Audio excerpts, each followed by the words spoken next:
घने जंगल के बीचों बीच, जहाँ ऊंचे ऊंचे पेड़ आसमान से बातें करते थे और हवा में पत्तों की सरसराहट संगीत बन जाती थी, वहीं एक छोटा सा मिट्टी का घर था।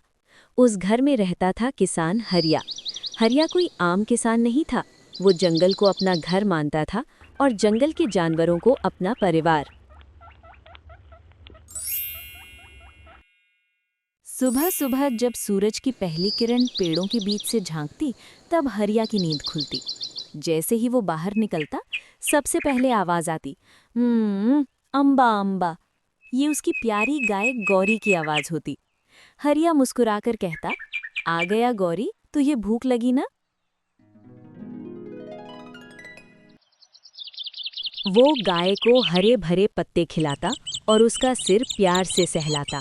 गौरी की आंखों में ऐसा अपनापन था जैसे वो हरिया की बात समझती हो।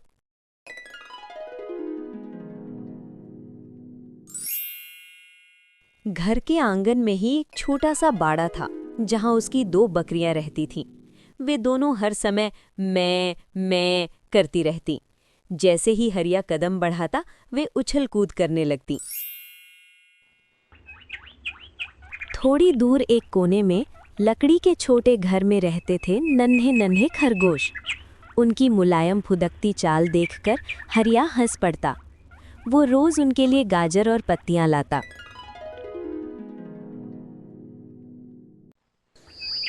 लेकिन सबसे खास थे उसके तोते और चिड़ियां।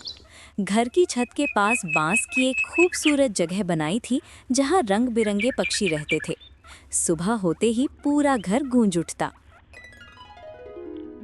हरिया, हरिया, तोता उसका नाम पुकारता। ये सुनकर जंगल भी जैसे खुश हो जाता। हरिया का घर भले ही छोटा था, पर वहाँ शांति, प्यार और अपनापन भरा हुआ था। वो जानवरों से बात करता जैसे वे इंसान हो।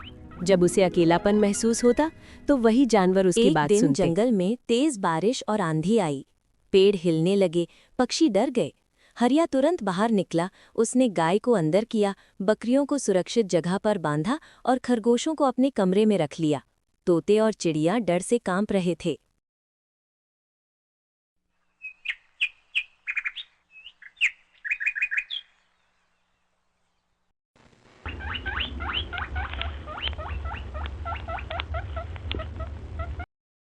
तोते और चिड़िया डर से कांप रहे थे। कुछ नहीं होगा। उस रात हरिया सोया नहीं।